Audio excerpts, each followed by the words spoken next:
今天翻橱柜翻出来好多花生米，这是去年我家里自己种的，那今天就用它来做一个好吃，而且特别简单的花生酥吧。这是我提前烤好的花生米，把它去皮后放在一个保鲜袋内，用擀面杖给它拍一下，拍成碎粒，或者是直接擀也可以。我喜欢吃比较有颗粒感的，所以我弄的这个不是很细。碗内打入1颗鸡蛋，30克白糖，140克低筋面粉，1克小苏打，2克泡打粉，一起给它们过一下筛。再倒70克玉米油，直接用手给它抓拌一下，抓到没怎么有干粉了，把刚才的花生碎给倒进来，继续用手抓，把花生碎和面糊抓拌均匀，最后捏成团就可以了。我们戴上手套，直接揪一小块给它团成小圆球。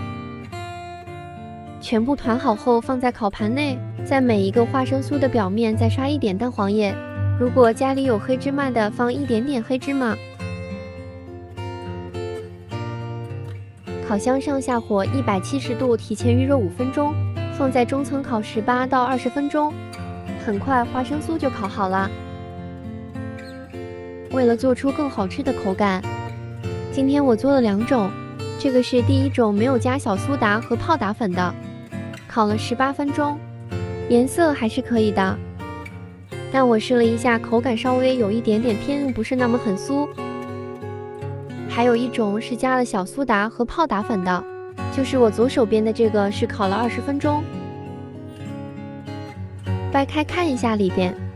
它这个里边是比较蓬松的，而且我吃了一口，这个是比较酥脆的。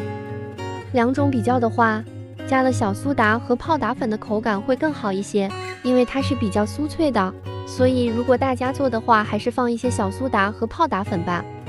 因为它做出来的口感比没有放的要好很多。我会把配方打在屏幕的最后，如果有时间你也可以试试这个做法。我有美食与你不可辜负，喜欢记得关注我哦。